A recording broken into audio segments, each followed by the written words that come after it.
I'm really excited to have you joining me tonight. And who is already on? I see somebody. I don't see who it is. Well, whoever you are, hi. And please make sure you comment, especially if you were here with Jennifer's party, so I make sure that you get credit for that. Tonight we are making a recipe that I've gone back and forth on whether or not to make this. But I felt like it's a really good recipe for the Easter season. I just hate the name of it. I really hate the name of it. And some of you may be familiar with this recipe. I had never heard of it until a couple years ago, which is pretty ironic because I was raised Catholic. And this recipe is called Eggs in Purgatory. So this is from our newest Season's Best. If you like to collect Season's Best, they're still just $2. This just came out this month. And we are going to actually systemically just march through each of the recipes in here over the next few weeks. I decided I need to give my brain simplicity. And part of it is because there's frankly several recipes in here I'm like, oh, I don't know if I'd make those. I don't know if I'd make that. But just because I wouldn't make it doesn't mean you wouldn't like it. So for your sake, we're going to just kind of go through these recipes one by one. But I did decide to do Eggs in Purgatory tonight. Now, if you're not familiar with the word purgatory, I literally had to ask Siri or Google or somebody just so that I remember, because it's been a long, long time since I thought about it.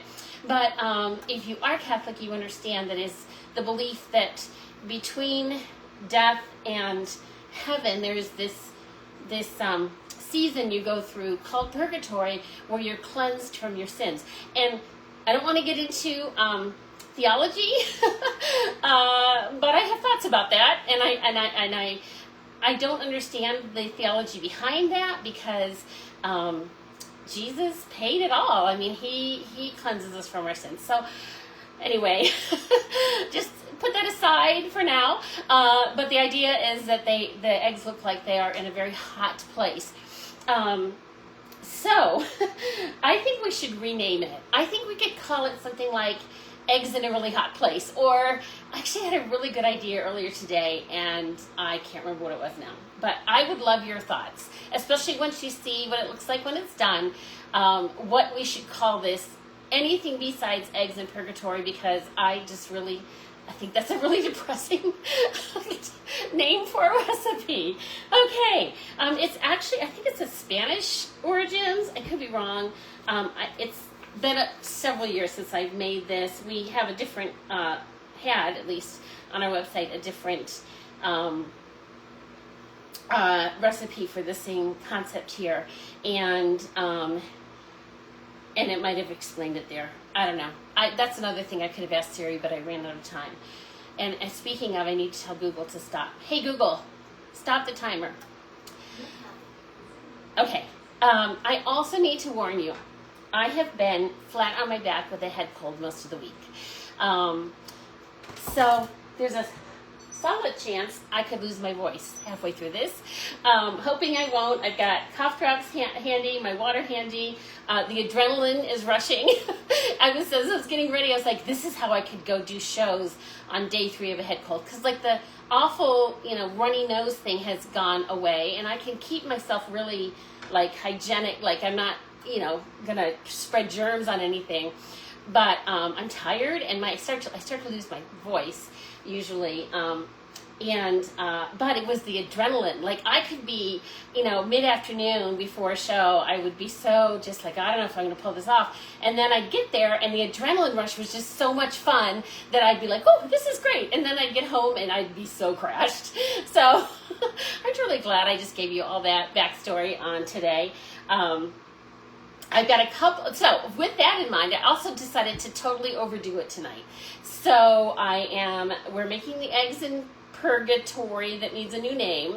But I've got some bread in the oven, that's why the timer was going off. And I've also got something going on over here that you might be able to hear. Which reminds me, I need to put on my headphones. All right.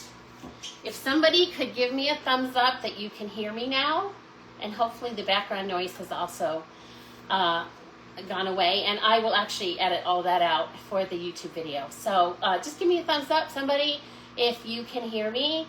I feel like they just clicked on. Oh, you know what? Hold on. I turned my Bluetooth.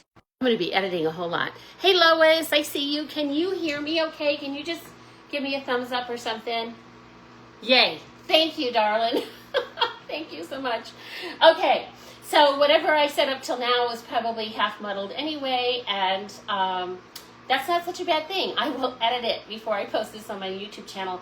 I'll also post it in my VIP page tomorrow, and I'll post that link below after this is over in case you're not part of my VIP group yet.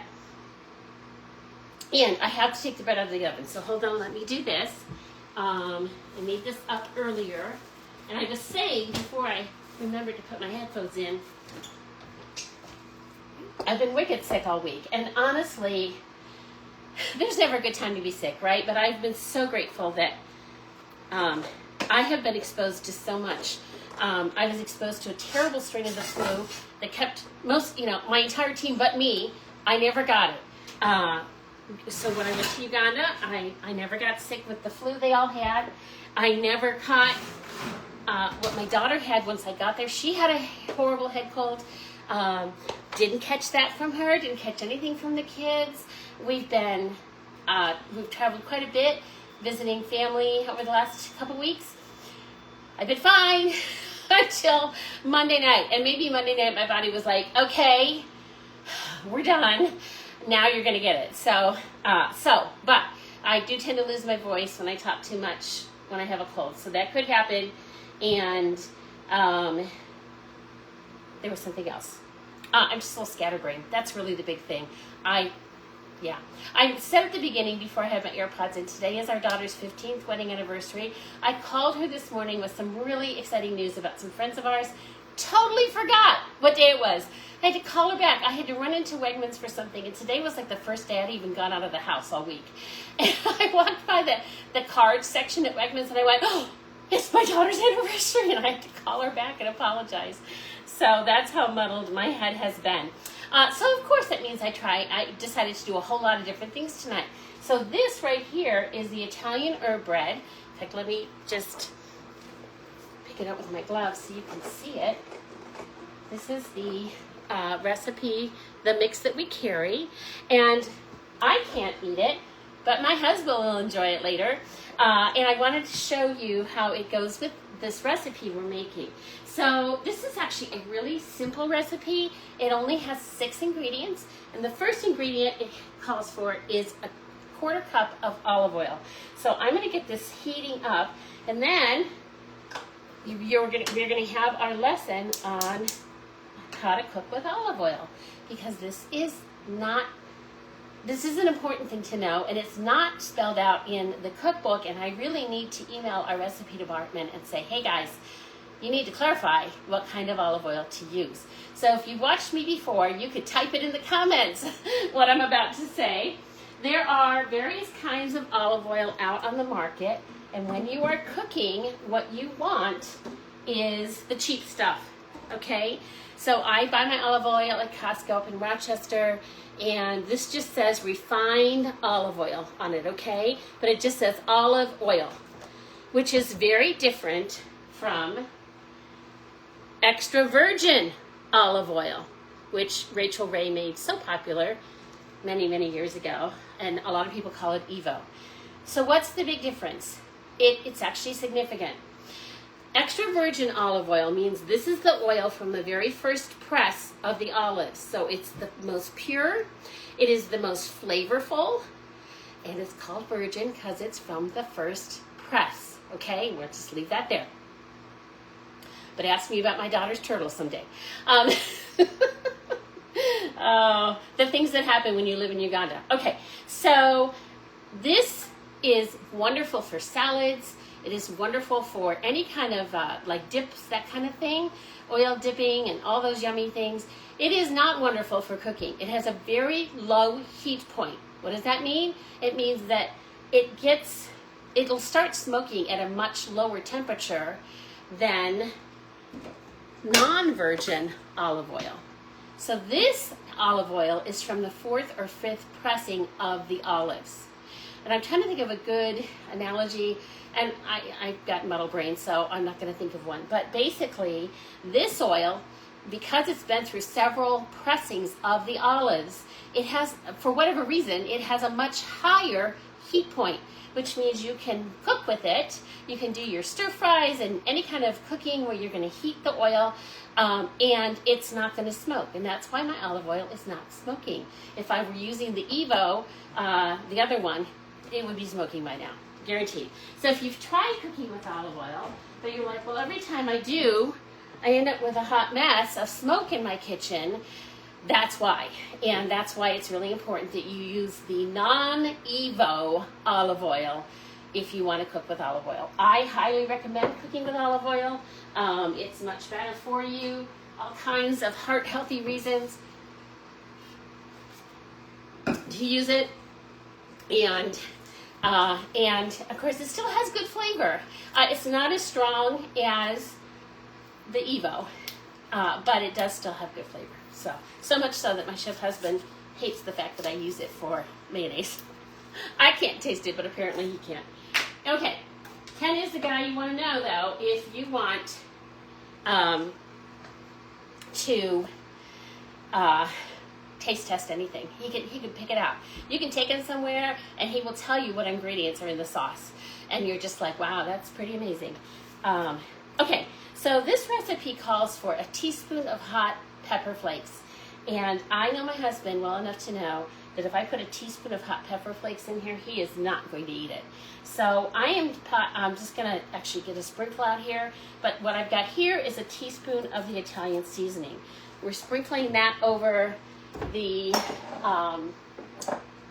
where'd my red pepper flakes go? Uh-oh. Well, we might not be having them because we might be out. We use them so infrequently because my husband does not like spicy food. He is just not a spicy food kind of guy. And I should have double checked this. Huh. Okay, well, apparently we will not have any kinds of red pepper flakes in our eggs in a hot place.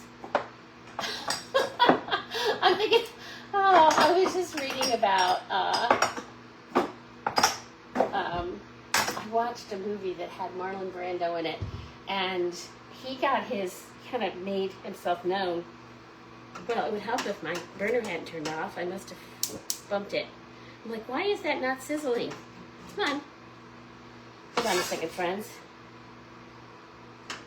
Oh, well, it also helps that I turned my wrong one back on. There we go. Okay. Anyway, Marlon Brando made his name in A Streetcar Named Desire, which was written by the same guy who wrote Cat on a Hot Tin Roof. So I'm thinking we could call these eggs on a hot tin pan, but I don't know, that might not be so great either. I'm more like, now I'm having this moment about how could we be out of red pepper flakes? Well, here's something Pampered Chef does not want you running out of, and that is the Italian herb seasoning. This is definitely one of the most highly used seasonings in my kitchen by me because I use it to make my salad dressing. So my everyday salad dressing that I keep right here in my cupboard in our very old mix and pour, this guy, okay, is very simple. It is 1 part Evo, there's that extra virgin olive oil, to, 1 part balsamic vinegar to 2 parts Evo. So a half a cup of balsamic, a full cup of Evo, and 2 tablespoons of this, which handily enough, this cap measures out 2 tablespoons exactly. So I don't even have to get a measuring spoon out. So that's the dressing. I've been using this on my salads for well over 20 years. It's super easy to make, and you just store it in the cupboard. You don't want to store your Evo salad dressings in the fridge because it'll coagulate. It'll get all, like, what's the word I want? It's not frozen out, but it solidifies in the refrigerator. So you just keep it in the cupboard in a cool, dry place, but not in the refrigerator. And I love it. I love it. So I use a lot of it for that, but it's also super handy for any of your Italian dishes. It will top off your pizza, even the one you bought took out of the freezer. Bake it on a baking stone, top it with some Italian herb seasoning, and it tastes so much better. So it is now available in a bulk size. So this is 1.5 ounces. The bulk size is basically 4 of these for the price of 3. So you get 4, so a total of 6 ounces, 4 of these for the price of 3 of these. So it's a great deal. It is also available now both in the dill mix. I never use dill mix. The dill mix I have in here is so old, it has like our original logo on it. That's how old it is. I don't like dill mix. It's just not my thing. But a lot of people do. I've had so many people calling me and texting me this last 2 weeks. Apparently, it is used on deviled eggs. And yes, we do have a really great jar opener I could have used for that. I just always forget. The directions did warn me that would happen.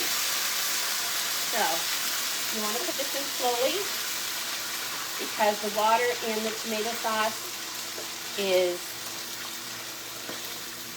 going to react with the oil in the pan. So there we go. So it uses a jar of pasta sauce. I like Rayo's. I also buy this at, whoops, I'm throwing pasta sauce. And I think some landed on my little white dog.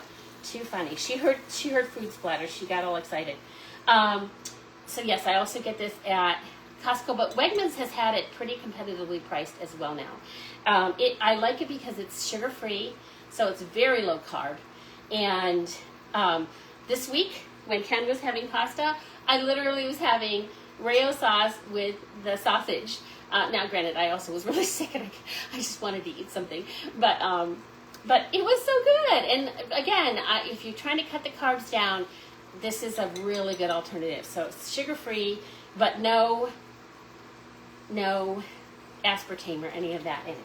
So the recipe calls for a jar of pasta sauce, and then it calls for a cup of water. So here's my trick to get the rest of that pasta sauce out of the jar, is I'm going to put the cup of water in the jar, and I'm going to just shake it around.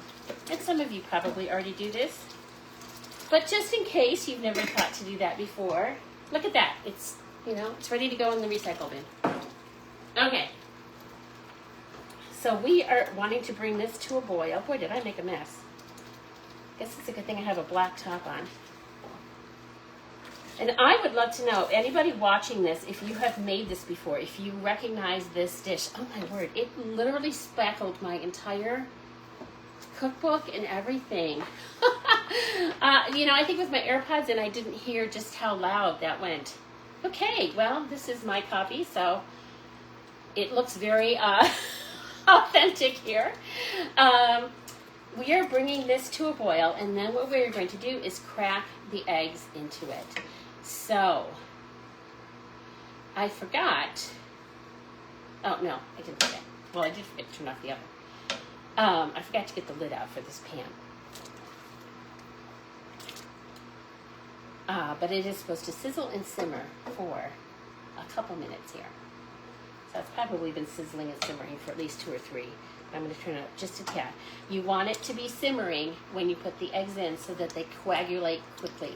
Coagulate quickly. That is not easy to say. All right.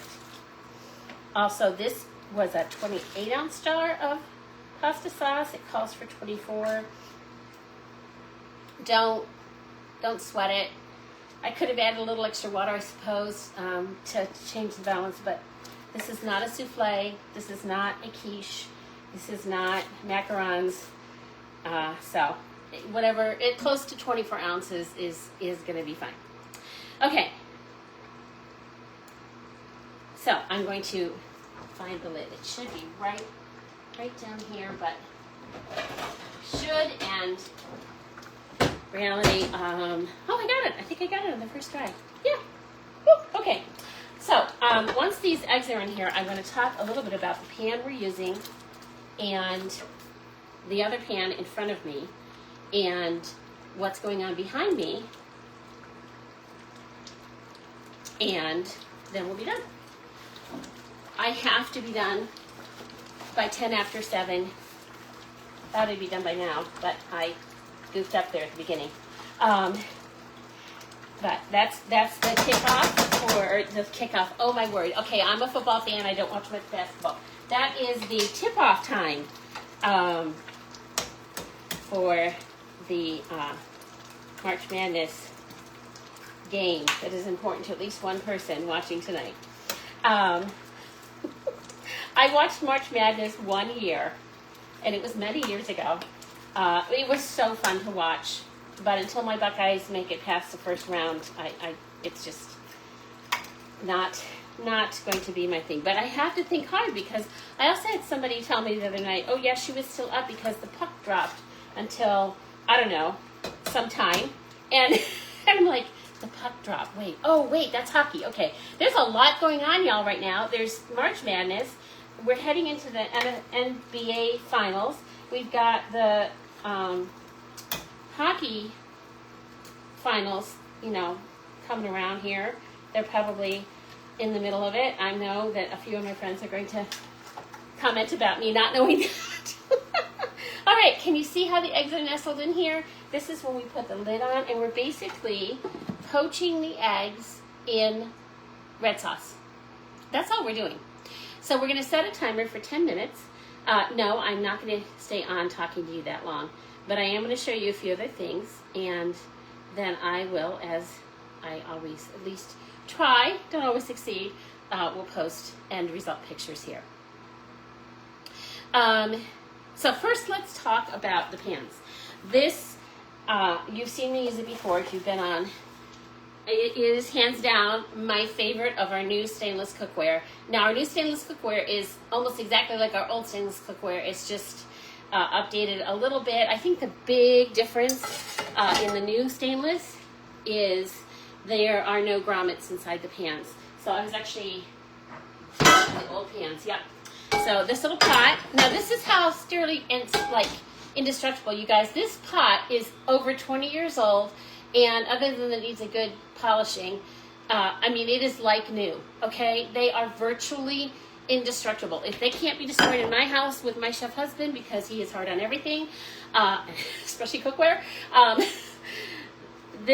so there's no grommets here. So they just clean up that much more easily. I have literally put this pan in the dishwasher with sauce stuck to it, and it comes out beautifully. So this is the same size as this one. It is more of a fry pan, so it's got like the curved edge here, which is great for pouring things out. It's not so great, in my opinion, when the pan is full. And this is a full pan. So I like the fact that this has two handles on it, and it's just easier. So if you probably don't need both in your kitchen unless you do a ton of cooking. So it's just a matter of preference. They are both very well balanced pans. They both have the triple ply. You can read all about our stainless cookware on the website. I cannot say enough about it. I love, love, love our stainless. I always have. I was really sad when it left the line for a little while, but it's come back even better because there's no grommets. And it is truly, if you're looking for cookware that's going to last a lifetime, truly, truly last a lifetime, and be super easy to clean, and cooks your food really nicely. That's the big difference too, is that you want the pans to actually work for you, not against you when you're cooking. So I wanted to show you that. I am going to actually bring one of our new products over into the vision here, which is our new toaster. And look how pretty this is. And actually, friends, I'm going to move over to my counter, or my island. And some of you are like, wait a minute, she's got a window behind her. So, truth is, my island is portable, and I usually turn it, and I didn't turn it. So that's why I turn it, because of the window. I read somewhere once that when you're doing live, it's a good idea not to have a window behind you.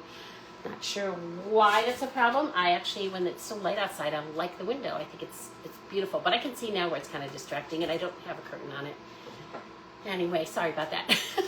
So this is our new toaster, and my new bread, it's still too hot to slice. But if you've ever tried to put a piece of artisan bread in a typical toaster, it gets stuck, right? You have to cut it in half. Do you see how big these are? Look at that.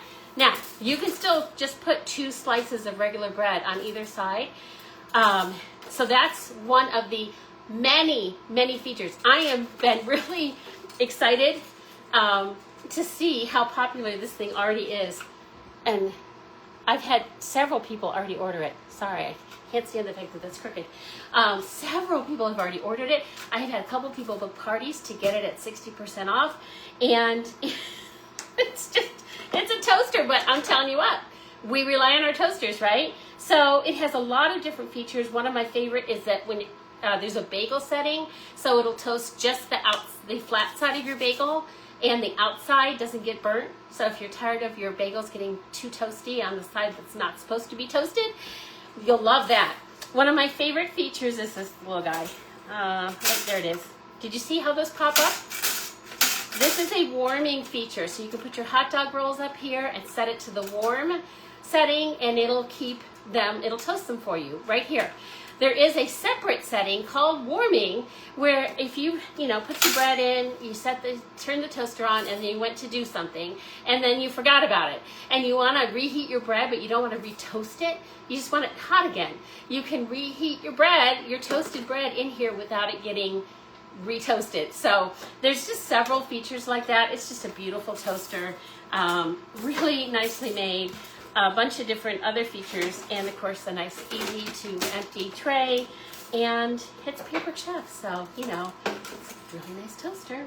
So I wanted you to see that. The other thing that we have going on over here, and we're going to sign off with, is the Freezy slush maker. So I'm going to actually really, you see my dishes in the sink, my dirty dishes.